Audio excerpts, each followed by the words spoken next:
Hello everybody, it's Sarah, and as you can probably tell, I'm still at my mom's place because I'm still finishing up my bachelor paper. Although in a few days time I will be done with it and I will be done with all my exams, and if nothing goes wrong, hopefully at the end of October I will have my degree in cultural and social anthropology in my hands and I'll finally have a bachelor. It's been a long time, a freaking long time, because it's been 6 years, but like studying first of all 2 bachelors and second of all having cancer in between will do that to you, that you'll take a very long time and like take 6 years instead of 3 or 4 years for finishing a bachelor. But anyway, today I have my October TBR for you, which is way too long once again. I have it written down at this time because I don't have my books with me, obviously the ones that I already have, and I didn't want to forget any books, so I wrote them down for once. But yeah, it's 16 books on my TBR. I don't know why I'm doing this to me. Hopefully some of those are quite quick reads, and let's get into it. First, let's start with some books that I'm rolling over from my September TBR. The first of those is Nightshine by Tessa Gretton, and the reason why I haven't gotten to this isn't because I didn't have the time, but it's because my bookstore still hasn't gotten in my order. Because I've talked about this before, I am all in support of trying to not use Amazon as much as possible, while still acknowledging that sometimes it's just necessary to use Amazon. A lot of people live in places where the only way they can get good books is via Amazon, and also it's just cheaper. But I usually have the ability to order my books via my bookstore, even if sometimes it does take longer. So unless there's a book that I really want to get to or need to get to right away, I do try to order via my bookstore. But then it sometimes happens, as in this case, that it takes over a month for a new release until I get it, even if I really want to read the new release already, which is very sad. But anyway, Nightshine by Tessa Gretton, one of my most anticipated releases of 2020. This was pitched as queer Howl's Moving Castle, which sounds amazing. As I've said a lot of times already on my channel, I love Howl's Moving Castle. It's like my favorite film of all time. It's one of my favorite stories of all time. I don't like the book as much, but like the original by Diana Wynne Jones. But anyway, this is a queer Howl's Moving Castle with a witch that eats hearts, and then there's a prince in there that like looks for identity or something, and I think there's a genderqueer dragon. I think that's also something that I read.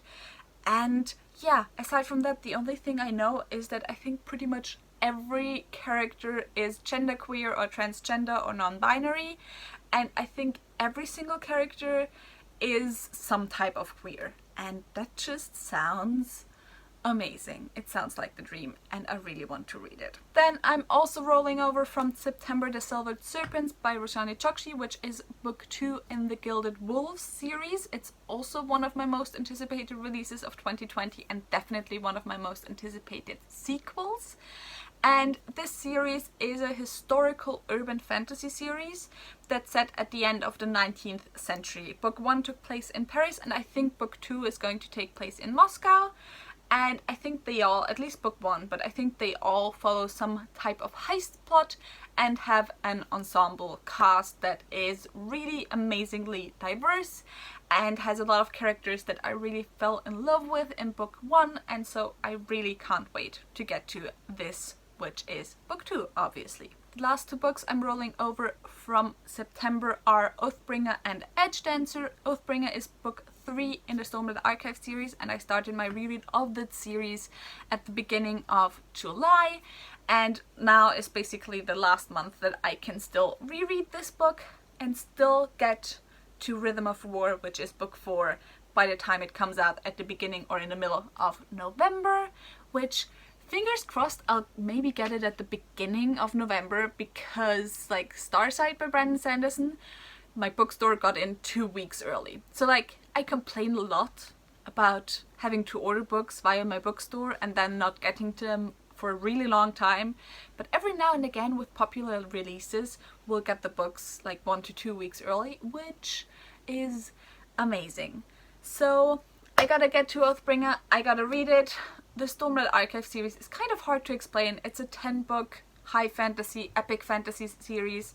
It's like one of the few modern fantasy series that's still very magic and fantasy races concentrated, and it still has that kind of epic classic fantasy feel along the lines of Lord of the Rings, and I really enjoyed it about it. Also, some of my favorite characters and some of my favorite relationships are in that series, and then obviously Edge Dancer, which I will also read hopefully in October, is one of the short stories, one of the novellas connected to the Stormlight Archive series, which I think takes place between book 2 and 3, and I haven't read it yet, which is a shame, because I need to read it. It follows one of the side characters, one of the main side characters of the Stormlight Archive series. Next, let's continue with some sequels that I gotta read to finish up some series. The first of those is obviously Winter's Heart, which is book 9 in the Wheel of Time series. I read book 8 this month in September. The Wheel of Time, by the way, for those of you who don't know, is by Robert Jordan, but I'm sure all of you know that by now. And yeah, I'm going strong at the moment, hopefully, with the Wheel of Time series. Hopefully I'll kind of get that one book a month in until the end of the year, and then I'll have 4 books left, I think, in 2021 to read in the Wheel of Time series. Although I might try to get New Spring in this year still, so maybe just 3 books. We'll see. Anyway, Winter's Heart is on my October TBR. Also on my October TBR is The Tower of the Swallow by Andrzej Sapkowski, which is book 4 or book 6, depending on how you count the books, in the Witcher series. And this series follows Geralt of Rivia, who is a witcher, and that means he kind of kills monsters as a profession, because he has been like mutated to be stronger and to be faster and to see better in the dark and to better be able to hunt monsters. And his fate is connected to Ciri, who is the child of destiny in this world, and she has something to do with the destiny of the world. And yeah, it's an interesting series. I want to finish it by the end of the year, so I gotta read this book in October.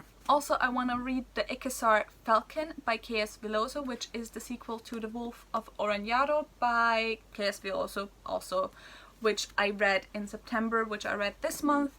And I just want to get to the sequel right away, because I'll talk about it in my wrap-up, but I was kind of lukewarm on this one, so I know I'll have to get to the sequel right away if I want to continue at all in the series, so I'll try to read it in October.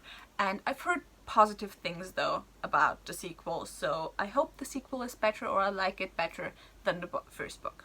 And let's also right away get to my series TBR chart pick, so which series I'll continue in October from my TBR chart picks, obviously. And obviously, since I'm at my mom's, I don't have my TBR charts with me, so I asked Hannah, who is my roommate and best friend, to pick some books. And the series she picked was Crown of Feathers by Nikki Pau Preto. The sequel is Heart of Flames, and yeah, it's only the sequel out so far. It only came out this year, the sequel, at the beginning of the year, but I just kind of always pushed it back, so I put it in the TBR chart, so I can have an excuse if I draw it to just read it. So Heart of Flames it is for October, for continuing a series. And it's also nice because I'm gonna be caught up on another series and so on. Since we're already at TBR charts, let's talk about the picks from my normal TBR chart, which always consists of my physical TBR that I have at home, obviously, like at my own home, in my own flat. You know what I mean. But the picks that Hannah drew for me were, first of all, Cat's Eye by Margaret Atwood, then The Adventures of Huckleberry Finn by... I'm blanking right now. Why am I blanking? I always want to say Tom Sawyer. Mark Twain. That was it. That was awkward. Anyway, The Adventures of Huckleberry Finn, which I also drew last month, obviously. And then the third pick, which I'll probably read because it's gonna be a fast read. I know the book is quite short and it's written in German and it's a YA fantasy, so I think it's gonna be a fast read, but that is Black Spring by Alison Croghan. I do not remember what this book was about. It's been quite some time since I bought it, but yeah, I think I will enjoy it because I really enjoyed the first two books in the Books of Pelennor series by the same author, a series that I also still haven't finished and really need to finish. So yeah, let's see what I think of this book. Finishing with the rest of the science fiction and fantasy books that I want to read in October. First I have The Conquered Queen by Lisbeth Campbell. This is the pick that was chosen for my book club of Queens, Witches and Valkyries, in which we read one adult high fantasy book written by a woman per month. I am really excited for this book. I do not know that much about it, as is usual with high fantasy books. I just know that like there's a queen that has vanished, obviously that's the title, and now there's this dictator, king, tyrant dude, and you have some rebels, one like a prince that kind of joins the rebels, like one of the female rebels is the main character, obviously, and it's set in a non-heteronormative society with a bi main character, although I do not know if the relationship is gonna be sapphic or if the relationship is gonna be between like the two main characters, the prince and the female rebel type MC. So yeah, I'm really excited to get to this book. It was released I think at the end of August, and yeah, exciting. I have not read like new adult high fantasy written by women that's like really feels like really classic adult high fantasy, and yeah, I'm excited for this one. Then, and that one's kind of a question mark, I also really want to Sleep in a Sea of Stars by Christopher Paolini, which is his new release. As some of you might know, Christopher Paolini is who got me started into high fantasy, even though I still haven't finished the Inheritance cycle. Sue me, I've still only read the first two books, but I've heard a lot of really great things about this new work of his. And I know that I'm not usually like the science fiction, space opera type of person, but I still really want to read it. Although it's, I think, almost 900 pages, so maybe I'll wait until a month where I'll have less of a TBR. Although if that will ever happen is questionable. And I know nothing about this book, by the way. I only know that it's a space opera, so yeah. And that it has a beautiful cover. That's the two things that I know. And then lastly, for fantasy books, I also want to read The Invisible Life of Eddie LaRue by V.E. Schwab. Now, normally V.E. Schwab books don't really catch my interest. I know that she's like a really hyped author in general, but I've also heard a lot of not so good things about her female characters especially, and to be honest, her concepts usually just, I don't feel it. I don't like really feel like I want to read them.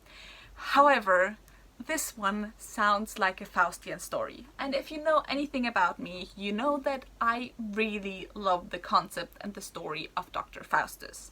I have, after all, read a lot of the classics that deal with that story.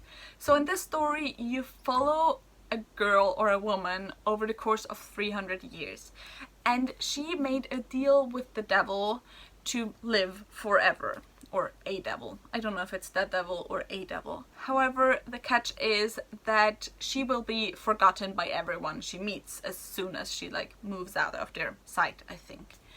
Now, 300 years have passed and she meets someone who remembers her. And that's all I know of the book, but I've heard really good things so far about it, also from people who aren't always the biggest fans of V. Schwab's works. So I'm fairly confident that I really enjoy this and I really want to get to it. So there's 4 books left on my October TBR. 2 of those I actually have here because I bought them when I was at the bookstore while I was at my mom's already. And both of those books are retellings of like the, not the Iliad, but like the Battle of Troy. The first of these is The Silence of the Girls by Pat Barker, and the second one is 1,000 Ships by Natalie Haynes. And the thing both of these books have in common is that they're retellings of the war around Troy, the War of Troy, but told via a female perspective. So this one kind of has the perspective of all female characters and goddesses that appear around the Battle of Troy, and this one follows Briseis, who appears in the Iliad as Achilles' like war prize. She is saved by Achilles from Agamemnon, I think, and is then like becomes his war prize. And if you know anything about Greek mythology and like Trojan War and generally like war in history, Greek wars, female war prizes basically meant that they were used as sex slaves a lot of times. So yeah, it's 2 books written from female perspectives, and both of these books I've been meaning to read. I've been meaning to pick up every single time I was at the bookstore since the first time I saw them at my bookstore, but I never did because there was always another book that I wanted to pick up more. But now that I'm writing my bachelor paper, I was just like, treat yourself, Sarah. Pick them up. And also I will probably do a reading vlog while reading those 2 books and comparing them to each other, talking about my thoughts and so on. And it's gonna be interesting because I've never done a reading vlog. So yeah, I'm excited to get to these 2. 2 books left. First, Carmilla by Joseph Sheridan Le Fanu, which is one of the earliest vampire classics. I think it was published earlier than Dracula even. And there's a lot of sapphic undertones, although with the homophobia included, that was normal at the time as far as I've heard.